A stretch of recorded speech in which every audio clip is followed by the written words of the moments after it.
সুপ্রভাত বন্ধুরা, কেমন আছো তোমরা সবাই? আমাদের গল্পকথার নতুন আরও একটি ভিডিওতে তোমাদের সকলকে জানাই স্বাগতম। আজকের ভিডিওটা অনেক সকাল থেকে শুরু করছি। তো ঘড়িতে এখন বাজে মোটামুটি 4:45 মতো। আর আজকের দিনটা ছিল হচ্ছে বুধবার। আর কি কৌশিক তো এই কদিন বাড়ি ছিল, আজকে আবার ও কাজের জায়গায় চলে যাবে। তো সেই জন্যই সকাল সকাল উঠে না বাসি যা কাজ ছিল সমস্তটাই করে নিয়েছি। আর এখন চলে এসেছি সোজা রান্নাঘরে। এসে এখানে ওর জন্যই চা বানাচ্ছি। এত সকালে আমার আর চা খেতে ইচ্ছা করছে না, তো সেই জন্যই না এখানে ওর জন্যই চা বানিয়ে দিচ্ছি। তো এই যে এখানে ওর চা আর সাথে দিয়ে দিয়েছি বিস্কুট। এর বেশি ও কিছু খাবেও না, এইটুকুই এখন জোরজার করে খাই। আগে তো বলতো শুধু বিস্কুট খেয়েই বেরিয়ে যাবে। তো যাই হোক, এখানে ওকে চাটা দিয়ে এলাম। এসে দেখি ও রেডিও হয়ে গেছে। ঘুরিতে তো দেখলেই 5:20 মতো বাজে। তো এই যে এখানে ওর ব্যাগপত্র রেডি, ও জাস্ট চাটা খেয়েই বেরোবে। কী বলতো, যতক্ষণ কৌশিক থাকে তাও বাড়িটার মধ্যে মানে আমার ভালো লাগে, না হলে না বাড়িটা বিশ্বাস করো আমার ঠিক জেলখানা লাগে। সারাদিন ওই একভাবে কাজ করে চলেছি, তোমাদের সাথে টুকটাক ভিডিও শেয়ার করছি, গল্প করছি, এই নিয়েই বলতে পারো থাকি। তো যখন কৌশিক থাকে দিনগুলো যে কোথা দিয়ে তাড়াতাড়ি কেটে যায় বোঝাই যায় না। তো কৌশিক চলে গেলে ওই বাড়িটা বললাম না আমার কাছে ঠিক জেলখানা লাগে। হাসি নেই, গল্প নেই, চুপচাপ নিজের মতো আছি। তাও মাঝখানে বলতে পারো অভি অরি ওরা আসে, একটুখানি ভালো লাগা কাজ করে, তাহলে সেটা তো আর লং লাস্টিং না। তো বলতে পারো এইভাবেই চলছে জীবন। তো আমার গত ভিডিওতে কোয়েল সাহা দিদিভাই বলেছে যে এবার কিন্তু তোমার হোম ট্যুর ভিডিও চাই। আর তোমার ভিডিওগুলো না অনেকটা একই রকম লাগছে, তুমি মাঝখানে একটু ডেলি কাজ ছেড়ে অন্য কিছু ভিডিও দাও। তো তুমি তো বলেছো হোম ট্যুর দিতে, তো হোম ট্যুরটা আমার পক্ষে এক্ষুনি পসিবল না, কারণ হোম ট্যুর দিলে বুঝতেই পারছো সবটাই তোমাদের সাথে শেয়ার করতে হবে। তো সেদিক থেকে দেখতে গেলে না নিচটা এখন আমার পক্ষে শেয়ার করা একটু টাফ। তবে তুমি যদি চাও আমার ওপরটা টোটালটা হোম ট্যুরটা শেয়ার করতে, শুধু মানে দোতলাটাই শেয়ার করব, তাহলে কমেন্টে জানিও, আমি তাহলে সেই মতোই ভিডিও শ্যুট করে রাখবো। তো এইদিকে দেখো কথা বলতে বলতে নিচে চলে এসেছি, ফ্রেশ হয়ে এসে ওখানে মানে ঠাকুরের কীর্তনটা চালিয়ে দিলাম। তারপর এখানে এই যে এখন গোপুসোনাকে ঘুম থেকে তুলে নেব। প্রত্যেক দিন সকাল থেকে রাত অবধি কিন্তু এইভাবেই একই বাঁধা ধরা রুটিনেই আমার জীবন চলে। তো কী বলো তো, মাঝে মধ্যে মনে হয় ভাগ্যিস ইউটিউবটা ছিল, তোমাদের সাথে এত পরিচয় হয়েছে, যার জন্য বলতে পারো এই একঘেয়েমি কাজের মাঝখানেও না আমার অনেকটা ভালো লাগা কাজ করে। মাঝে মধ্যে তো সত্যি কথা বলতে আমারও একটা টাইম না কাজ করতে ইচ্ছা করে না, তখন আবার তোমাদের কমেন্টগুলো পড়ি যে তোমরা এত সুন্দর সুন্দর কমেন্ট করো, তখন বলতে পারো আবার কাজের এনার্জিটা চলে আসে। তো এইখানে দেখো গোপুসোনাকে স্নানও করিয়ে দিয়েছি সকাল সকাল, আর কি সকালবেলাতেই করাই। তো এখন এই দেখো গোপালকে আজকে এই জামাটা পরালাম। আর এই জামাটা জানো তো আমার ভীষণ পছন্দের, কারণ এই জামাটাতে না দুখানা আর কি স্টেপ করা আছে। আর এই জামাটা কিন্তু কেনা না, এটা আমার মা বানিয়ে দিয়েছিল। আর গোপালকেও জামাটা পরে না ভীষণ সুন্দর লাগে। তো এইখানে দেখো আমার গোপালের কিন্তু পুজো দেওয়া কমপ্লিট। এইবার এক এক করে যেতে হবে ওপরে, তারপর আবার রান্না বান্না, আর এই করতে করতেই সকাল থেকে রাত হয়ে যায়। তো আজকে এইসব করার পর না এইখানে একটা এক্সট্রা কাজ রয়েছে, সেটা হচ্ছে ঠাকুরের এই যে এত শীতের জামা, এগুলো কাচবো করে তো কাচাই হয়নি। আজকে বলতে পারো একদম পণ করেছি না, আজকে এটা আমাকে করতেই হবে, কারণ আমাদের নিজেদের জামা কাপড় কেচে আলমারিতে তোলা হয়ে গেল, কিন্তু ঠাকুরেরটাই এখনও হলো না। আর দেখো ঘড়িতে এখন বাজে ওই 8টা মতো, কীরকম রোদ উঠে গেছে। তো কৌশিক চলে গেলে তো আমি বেশ খানিকক্ষণ শুয়ে নিয়েছিলাম, তো তারপরেই আর কি কাজ শুরু করেছি, যার জন্য বলতে পারো 5টায় উঠলেও না এইসব করতে করতে আমার 8টা মতো বাজে এখন। তো এখন এই দেখো এখানে একটা বাটির মধ্যে না সার্ফের জল করে নিয়েছি, আর এইখানে মানে পরিষ্কার জলে ধুয়ে সমস্তগুলো এখানে রাখছি। আর কি ঠাকুরেরও এত জিনিসপত্র হয়ে গেছে না, ওই একটু একটু করে কিনতে জানো তো অনেক করে ফেলেছি। আগে তো এত কিচ্ছু ছিল না, স্পেশালি জানো তো আমার গোপালের আগে এত কিচ্ছু ছিল না। ওই গোপালের শুধু একটা বেড ছিল, এখন গোপালের খাট সিংহাসন থেকে শুরু করে গোপালের হার গয়নাগাটি সমস্ত কিছুই কিন্তু ঠাকুর চেয়েছে বলেই আমি আস্তে আস্তে করতে পেরেছি। তবে জানো তো ইচ্ছা আছে, জানি না এই জীবনে ইচ্ছাটা পূরণ করতে পারবো কিনা, ইচ্ছা আছে গোপালকে না একটা সোনার মুটুক পরানোর। তো সেইটা করতে গেলে সত্যি কথা বলতে অনেকটাই টাকার প্রয়োজন। দেখি গোপাল যদি কোনোদিন আমাকে সেই সৌভাগ্যটুকু করে দেয় তাহলে অবশ্যই আমি করব, কারণ না আমি একজনের দেখেছি না গোপালকে সোনার মুটুক পরাতে। তো সেই ছবিটাও তো আমি তুলে রেখেছি, মুটুকের ডিজাইনটা এত সুন্দর, কিন্তু জানি অনেকটাই সোনা লাগবে, অনেকটাই দাম পড়বে। তো যার জন্য বলতে পারো একটুখানি ইচ্ছা থাকলেও না ওই অনেক ইচ্ছা দেখবে মনের মধ্যে রেখে দিতে হয়। তো এদিকে তো সব মেলা কমপ্লিট। আর এইদিকে দেখেছো এটা পিটুনিয়ার বীজ হয়েছে। আমি জানো তো এই গাছগুলো মোটামুটি ভালোই করতে পারছি, কিন্তু ঘরের গাছগুলোকে নিয়েই সমস্যায় পড়েছি। আর এইদিকে দেখো এই পিটুনিয়াটা একদম সাদা হয়ে গেছে, এর মাঝখানে তো আগে লালে ছিটে দাগ ছিল, তবে যত গরম পড়ছে দেখছি জানো তো ওই লাল কালারগুলো চলে গিয়ে না টোটাল ফুলটা আস্তে আস্তে সাদা হয়ে যাচ্ছে। আর তারপর এই যে নিচে চলে এলাম, আর ছাদে এত পরিমাণ রোদ না, নিচে এসে কাজ করবো কি আগেই মনে হচ্ছে একটুখানি জল খেয়ে বসি। গরমকালে তো জলটাই সবার আগে বেশি দরকার। এদিকে দেখো মুখে আমি গরম গরম করছি আর আমি হাতে গোছাচ্ছি ব্ল্যাঙ্কেট। ওয়েদারটা দেখো কেমন একটা এমন হয়ে রয়েছে না, সারাদিন এত গরম যে ফ্যান চালিয়ে রাখতে হচ্ছে, আর ভোরবেলার দিক হলেই ঠান্ডা লাগছে, তারপর ব্ল্যাঙ্কেটটা একটুখানি গায়ে দিলে ভালো হবে, এই রকমই মনে হচ্ছে। যার জন্য বলতে পারো ব্ল্যাঙ্কেটটাকে না তুলতে চেয়েও তুলতে পারছি না, এত অসুবিধা হচ্ছে। তো ঠিক করেছি জানো তো, আর 2-1 দিন দেখবো, শীত কমলো তো ভালো, নাহলে আমি আর ব্ল্যাঙ্কেটটাই বার করবো না, এবার একটা মোটা বেড কভার বার করবো। তো এদিকে দেখো আমার বিছানাটা ভালোভাবে ক্লিন করা হয়ে গেছে। আর জানো তো ঘরের মধ্যে যদি দেখবে বিছানাটাকে একদম টান টান সুন্দর করে গুছিয়ে রাখা যায় না, তাহলে কিন্তু ঘরটা একদম আগোছালো মনে হয় না, খুব সুন্দর আর কি পরিষ্কার পরিপাটি মনে হয়। আর পরিপাটি করে কাজ করতে করতে না আমার এখন এমন একটা অভ্যেসে দাঁড়িয়ে গেছে না, ওই কোথাও যদি একটুখানি কাজ দেখতে পাই না, আগেই মনে হয় কাজটা কতক্ষণে শেষ করব। আর সারাদিনে বলতে পারো যেহেতু এত পরিমাণ কাজ থাকে না, আমি সন্ধ্যের দিকটা একটু ফাঁকা রাখার চেষ্টা করি, নাহলে তোমাদের সাথে না প্রত্যেক দিন ভিডিও শেয়ার করা আমার একটু চাপের হয়ে যাবে। তো এইদিকে এখন জানলাগুলো খুলে দিয়েছি, আর গাছগুলো তো আগে থেকে এইভাবেই রাখা ছিল, এখন নিজেও একটু জল খেয়ে নিলাম আর গাছগুলোকেও একটুখানি জলে স্নান করিয়ে দিলাম। তো এই জাস্ট ওপরের কাজ শেষ হলো, বাজে হচ্ছে পুরো কাটায় 9টা। তো এখন আজকে তো বুধবার, তো বুধবার তো তোমরা সবাই যেন আমি ডাস্টিং করি, কিন্তু কি মনে হলো যা গরম লাগছে না, ভাবলাম রান্নাটাকে কমপ্লিট করে আসি, তারপরে এসেই ডাস্টিংটা করা যাবে। কারণ না ডাস্টিং করতে করতে এমনিতেই হাত পায়ে ধুলো হয়ে যায়, তার মধ্যে না রান্নাটারি করতে ইচ্ছা করবে না। তো ভাবলাম রান্নাটাকে করে আসি, তারপরে এসে সমস্ত উপরটা ডাস্টিং করব। দেখবে রান্না যদি হয়ে যায় না, তাহলে মাথার থেকে যেন একটা বড় টেনশন নেমে যায়, বা একটা বড় কাজ কমপ্লিট করেছি। তো সেই চিন্তা ভাবনা করে ভাবলাম আগে রান্নাটা করে আসি, তারপরে এগুলো করবো। তো চলো এখন নিচে যাই। আর রান্নাঘরে এসেই না সবার আগে এই যে গামলাটাকে খালি করছি, না হলে একটা বাটি বাসন কিছুই না খুঁজে পাচ্ছিলাম না, যে বাটিটা দরকার সেটার জন্যও গামলাটাকে হাঁটকাতে হচ্ছিল, তাই ভাবলাম আগে বাসনটাই গুছিয়ে নিই।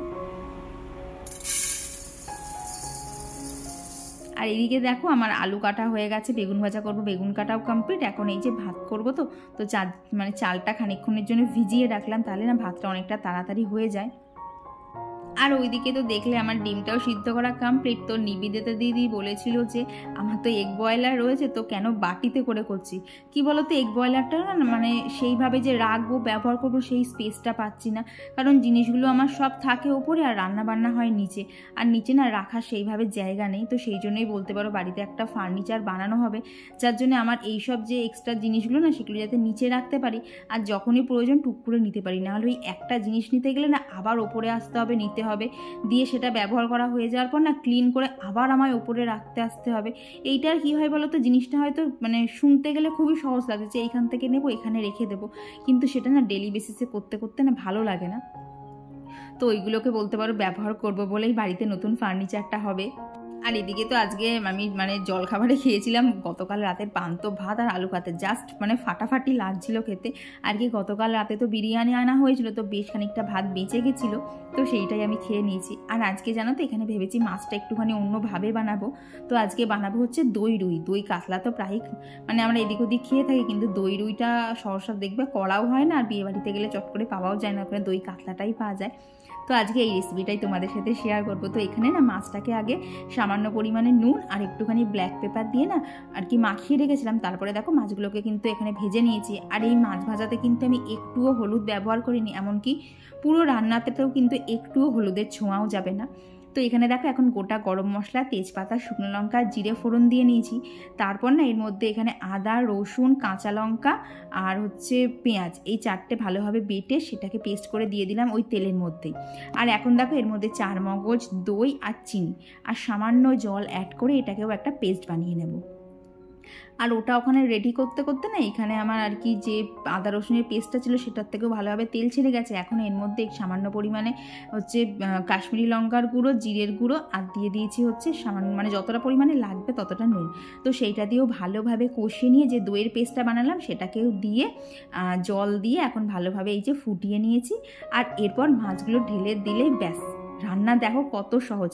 আর এটাই যদি এক্ষুনি আলু দিয়ে ঝোল করতে যেতাম না, ওই একবার আলু ভাজো, তারপর আলুর সাথে কষাও, আলুটা গললো কিনা সেটা লক্ষ্য রাখো, কিন্তু এতে সেই সব ঝামেলা নেই, খুব চটজলদি রান্নাও হয়ে যায়। দেখতে দেখো তো কেমন লাগছে। আমার তো আজকে বলতে পারো নিজের রান্না বলে বলছি না, এত সুন্দর খেতে হয়েছিল না। তো ভেবেছি কৌশিক আবার বাড়ি থাকলে একদিনকে এইভাবে করে দেবো। তো এখানে আমার মাছটাও কমপ্লিট হয়ে গেছে, এখন ওপর থেকে একটুখানি ধনেপাতা কুচিয়ে দিয়ে দিলাম। আর এইটার সাথে বলতে পারো গরম ভাত পেলে তো জাস্ট কথা হবে না, খেতে এতটাই সুন্দর লাগে। আর এইসব রান্নাবান্না করতে গিয়ে তো রান্নাঘরের হাল একেবারে বেহাল হয়ে গিয়েছিল। আর রান্নার পর না আমার সব থেকে কষ্ট হয় এই রান্নাঘরটা পরিষ্কার করতে। মনে হয় কতক্ষণে এটা শেষ করব, কতক্ষণে শেষ করব। এই রান্নাবান্না করার পর না রান্নাঘরটাকে পরিষ্কার করা মানে এতটাই আমার বলতে পারো আলিস্যি লাগে। কিন্তু ওই যে আলিস্যিকে আলিস্যি ভাবলে হবে না, আলিস্যিকে মনের আনন্দ দিয়ে কাজ হিসেবে ভেবে নিতে হবে। আর তাও জানো তো পিসি এখন থাকে, তাও কড়াটা মাজতে হয় না। এই রান্নাঘর পরিষ্কার করার থেকেও সব থেকে আমার কাছে কষ্টকর কাজ হচ্ছে কড়াটাকে মাজা। কারণ এই এতগুলো রান্না হওয়ার পর না কড়ার হাল তো বেহাল হয়ে যায়, তেলে মাখামাখি থাকে, তো সেগুলো পরিষ্কার করতে একটুখানি প্রেশার দিতেই হয়। তো এদিকে রান্নাঘরের কাজ সমস্ত কিছু কমপ্লিট। এখন এই যে ডাস্টিংগুলো আমি প্রত্যেক বুধবার করে থাকি সেইগুলোই এখন শুরু করে দিয়েছি। আর চলো ডাস্টিং করতে করতে তোমাদের আজকে সবার কমেন্ট পড়বো। তো আমার গত ভিডিওতে কমেন্ট করেছিল ঝর্ণা এজেন্সিকে দিদিভাই, ফ্যামিলি এন্টারটেইনমেন্ট থেকে কমেন্ট করেছিল, আর জয়শ্রী বিশ্বাস দিদিভাই কমেন্ট করেছে, খুব ভালো লাগলো, থ্যাংক ইউ দিদিভাই। আর লোপামুদ্রা দি লিখেছে নাইস ব্লগ, তোমার নিউ ফার্নিচার দেখার অপেক্ষায় রইলাম, কবে কিনবে সেটা জানার জন্য তো তর্স হয়েছে না। না গো দিদিভাই, ওটা কেনা হবে না, ওটা বানানো হবে। তো এখন মিস্ত্রি আগে এখন কি বলো তো দেখা চলছে আর কি, মিস্ত্রি আর কি কাঠের মিস্ত্রি, বুঝতেই তো পারছো ওরা মজুরি চাই অনেকটা। তো এখন 2-3 জায়গায় একটুখানি বার্গেনিং করা হবে, তারপরেই বানাতে দেওয়া হবে। তো দেখছি কবে কি শেয়ার করতে পারি। তো আর আমার গতদিনের ভিডিওতে কমেন্ট করেছিল জেপি ব্লগস ভাইবস, আর রীতিশা গায়েন কমেন্ট করেছিল আন্টি তোমার ভিডিও আমার দেখতে খুব ভালো লাগে, অনেক টিপস পাই যে কিভাবে আমিও ঘরের একটা পজিটিভিটি মেনটেন করতে পারি, অনেক অনেক ভালোবাসা আন্টি, থ্যাংক ইউ। তবে তোমাকে না বিশ্বাস করো দেখার ইচ্ছা হচ্ছে খুব, কারণ সবাই তো দিদিভাই বলে ডাকে, তো তুমি আমাকে আন্টি বলে ডেকেছো, তো তোমাকে জানাই অসংখ্য ধন্যবাদ এত সুন্দর সুন্দর কমেন্ট করার জন্যে। আর তোমার যে আমার কাজ এতটা হেল্পফুল লাগে তার জন্য আমি ভীষণ খুশি। আর কমেন্ট করেছিল সামিরা, তো দিদিভাই লিখেছে মনোযোগ দিয়ে ব্লগ দেখছিলাম, হঠাৎ নিজের নামটা শুনে মনটা খুশি হয়ে গেল। হ্যাঁ গো, আমি প্রত্যেক দিনই কম বেশি সবার নাম নেই, তোমরা শুধু একটুখানি খেয়াল করো। আর কমেন্ট করেছিল বন্দিপাতি থেকে দিদিভাই, তো দিদিভাই লিখেছে দাদাভাই তোমাকে অনেক হেল্প করে, দেখে ভীষণ ভালো লাগে জানো তো দিদিভাই, তোমরা সারা জীবন এইভাবেই একে অপরের পাশে থেকো। হ্যাঁ গো, একে অপরের পাশে থাকবো বলেই তো হাতটা ধরেছি। কিন্তু কি বলো তো, সম্পর্ক তো সবসময় ভালো যায় না, মাঝে মধ্যে ঝগড়া অশান্তি এগুলো লেগেই থাকে।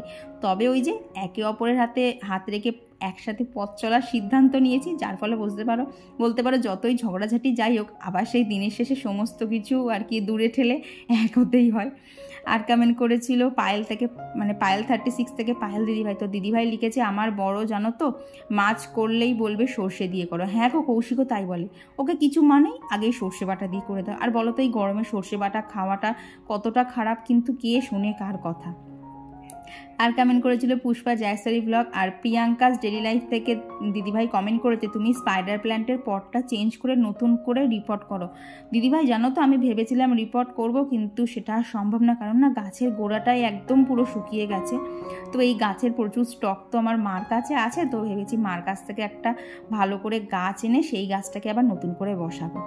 আর কমেন্ট করেছিল ঘরকন্যা সুস্মিতা থেকে দিদিভাই, তো দিদিভাই লিখেছে গাছ এমন বড় হয়ে গেলে কাটতে সত্যি ভীষণ কষ্ট হয়, কিন্তু কি করবো বলো, গাছ না কাটলে তো আর গাছটা ঝোপালো হবে না, ওই রকম লম্বাই হতে থাকবে। তো সেই জন্যই কাটতে হয়েছিল। আর কমেন্ট করেছিল ক্রিয়েশন বাই ইথশ্রী থেকে, তো দিদিভাই লিখেছে এটা সত্যি ভিডিওগুলো নাকি একই রকম লাগছে, একটু অন্য কিছু শেয়ার করলে দেখতেও ভালো লাগবে।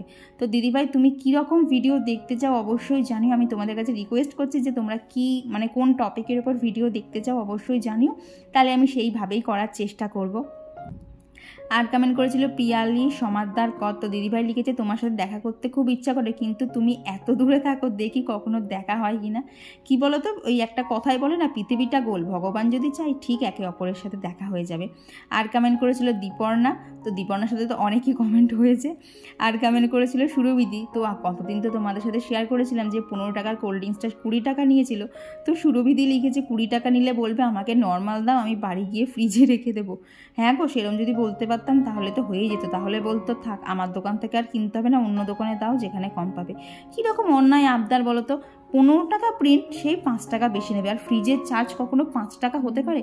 উনি তো একসাথে অনেক বিক্রি করছেন, তা প্রত্যেকটার থেকে যদি 5 টাকা করে মানে প্রিন্টের ওপর নিতে থাকে, তাহলে বলো তো কত টাকা উনি এক্সট্রা আর কি মানে ব্ল্যাক মানি টাইপসের করছে। তো এইদিকে দেখো তোমাদের সাথে কথা বলতে বলতে কিন্তু আজকের দিনটাও প্রায় শেষের দিকে, আর আমার কাজও সমস্ত শেষ হলো। তারপর এই যে স্নান সেরে এখানে সিঁদুরটা পরে তারপর এখানে একটু অ্যালোভেরা জেল দিয়ে অ্যাপ্লাই করে নিচ্ছি, কারণ গরমে না এর থেকে বেশি কিছু আর ভালো লাগে না আমার অ্যাপ্লাই করতে, কারণ আমার মুখ প্রচণ্ড পরিমাণে ঘামে। তো এইখানে এই যে সকালে যে ঠাকুরের জামা কাপড়গুলো কেচে দিয়ে গেছিলাম সেগুলোই এখন তুলে নিলাম। আর জানো তো এইদিকে এসে ভেবেছিলাম এইদিকে আমাদের জামা কাপড়গুলোও সব শুকিয়ে গেছে, কিন্তু এসে দেখি কৌশিকের গেঞ্জির কলারগুলো এখনও ভেজা, তবে বাদবাকি যে দুটো ছিল ওই দুটো শুকিয়ে গেছে, তো ওই দুটোকেও তুলে নিলাম। তারপর গাছে যা টুকটাক ফুল ছিল সেই ফুলগুলো তুলে এনেছি, আর না ঘরে বেশ খানিকটা গাঁদা ফুলও ছিল, তো সেই সমস্ত কিছু দিয়ে ঠাকুরকে মনের মতো করে সাজিয়ে পুজো দিয়ে নিয়েছি। কি জানি জানো তো, আমার এই ঠাকুর ঘরটা এলেই না কখন যে সময় চলে যায় আমি বুঝতে পারি না। আর আজকের লাঞ্চটাও তো আমার একদম ফেভারিট, আলু ভাজা, বেগুন ভাজা, তার সাথে ছিল দই রুই, জাস্ট জমে গেছিলো। তো তোমাদেরকেও বলছি একবার এইভাবে দই রুইটা মানে ট্রাই করো, আশা করছি তোমাদেরও খুব ভালো লাগবে। আর এখন ওই সন্ধ্যে 6টা মতো বাজে, আমি চলে এসেছিলাম ছাদে, তো আমি চলে এসেছি, সাথে সাথে আমার দুই সঙ্গীও চলে এসছে। আর এখন করে কি করছি বলো তো, রোদটা না একদম কমলে তারপরেই গাছে জল দিচ্ছি, নাহলে এই সারা দুপুর গাছগুলো এত রোদ পায় না, মাটিটাও তো গরম হয়ে থাকে, তখন আবার জল দেওয়ার সাথে টেনে নেবে, তাই একটুখানি না সন্ধে হলেই তারপরেই গাছে জল দিচ্ছি। তো এখানে তো আমি জল দিচ্ছিলাম, সেই জল দিয়ে অরির পছন্দ হলো না, আবার ওদিক থেকে জল দিচ্ছে। আর ছোটো জনা দেখো এইখানে জুতো নিয়ে খেলতে বসে গেছে, ও যে জুতো নিয়ে খেলতে এত ভালোবাসে না, যতই ওর হাত থেকে কেড়ে নাও সেই জুতোই ওর চাই। তারপর ছোটো জনা তো বাড়ি চলে গেল, কিন্তু বড় জনা বললো না আমি তোমার সাথে এখন এখানে পুজো দেবো। তো দেখো এখানে ও এখন আমার সাথেই বসে বসে পুজো দিচ্ছে।